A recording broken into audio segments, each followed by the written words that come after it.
মাত্র বছর কয়েক আগের কথা। গাইবান্ধার টেইলার্সগুলোতে কাজের কমতি ছিল না। কারিগররা সকাল থেকে রাত পর্যন্ত ব্যস্ত থাকতেন কাটিং আর সেলাই নিয়ে। ঈদসহ নানা উৎসবে পছন্দের পোশাক বানাতে আসতেন গ্রাহকরা। কিন্তু রেডিমেড পোশাক সহজলভ্য হওয়ায় পাল্টে গেছে দৃশ্যপট। কমে গেছে টেইলার্সগুলোতে পোশাক তৈরির আগ্রহ। তাই আয় কমেছে এই পেশায় জড়িতদের। ফলে সেলাই কারিগররা বেছে নিচ্ছেন অন্য পেশা। কাজ কামের পরিস্থিতি খুব ভালো নয়। এই দুই চার দিন কাজ হলো এইটুকু। এক সপ্তাহ কাজ দিয়ে কি কার মনের চাহিদা মিটে যেতে পারে? কোন বাচ্চা কাচ্চা কি করবো এই কাজ দিয়ে? সংসারে চালাবো, হ্যাঁ, চাল ডালি কিনবো, না বাচ্চা কাচ্চা কাপড় চোপড় করে দেবো। গাইবান্ধা জেলায় 2 শতাধিক টেইলার্স রয়েছে। একসময় 1,500 দর্জি শ্রমিক কাজ করত। এখন কমতে শুরু করেছে এই পেশার শ্রমিক। আগে সারা বছর কাজ ছিল, এখন মূলত 2 ঈদ, পুজো আর পহেলা বৈশাখ ছাড়া বড় অর্ডার মেলে না। 2 থেকে 3 মাসের ব্যবসা নিয়ে টেইলার্স মালিক শ্রমিকদের সংসার চালানো কঠিন। আসন্ন ঈদ উল ফিতর দুয়ারে কড়া নাড়লেও কারখানাগুলোতে অলস সময় কাটছে দর্জি শ্রমিকদের। বাড়তি আয়ের জন্য তারা অন্য কাজ করতে বাধ্য হচ্ছেন। নতুন করে কোনো শ্রমিক তৈরি হচ্ছে না। এই জায়গায় একটা কাজ শিখতে গেলে একজনকে 1 বছর বেকার দিতে হয়, বেকার দিয়ে কাজ শিখতে হয়। সেই বেকার দেওয়ার মতো সময় এখন আর কারো নেই। বাড়ির থেকে বের হলে কেউ রাজমিস্ত্রির জোগালি কাজ করতেছে, কেউ অটো চালাচ্ছে, রিক্সা চালাচ্ছে। তারা চালালে 400-500 টাকা কাজ করে। সেই কারণে নতুন করে কাজ কেউ শেখে না, তো একটা ব্যাপার আছেই। তারপরে আমাদের যারা দর্জি কারিগর আছে তারাও এই কাজটা বাদ দিয়ে অন্য পেশায় যাচ্ছে। আজকের এই ঈদের সময়ে একটা কারিগর হয়তো 500-600 টাকা প্রতিদিন কাজ করতে পারতেছে, কিন্তু ঈদটা পার হয়ে গেলেই তারপরে আর তারা এই কাজটা পায় না বিধায় তাদের পোষায় না। কিছু শৌখিন মানুষ এখনও আছে।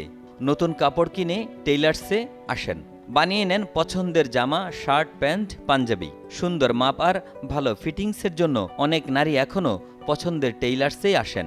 কিন্তু তাদের সংখ্যাও খুব বেশি নয়। সকলেই ভিড় করছেন তৈরি পোশাকের মার্কেটে কিংবা সড়কের পাশের দোকানগুলোতে। এখন যে কোনো ব্র্যান্ডের পুরাতন এসি বদলে নতুন ওয়ালটন এসিতে উপভোগ করুন 25% ছাড়।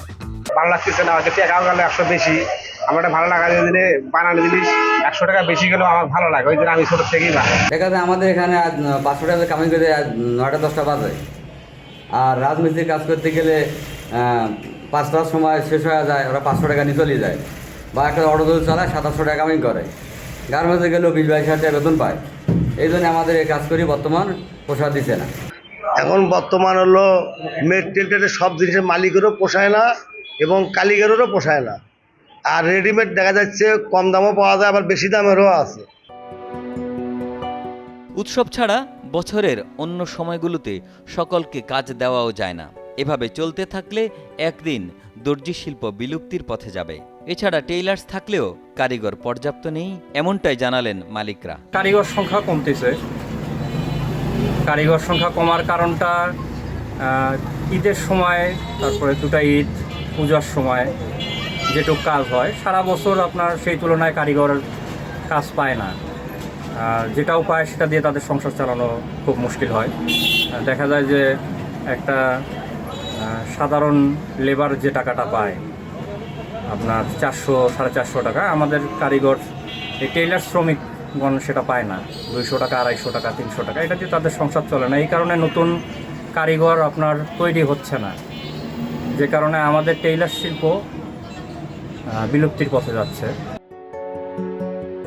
কারিগররা এই পরিস্থিতিতে হতাশ।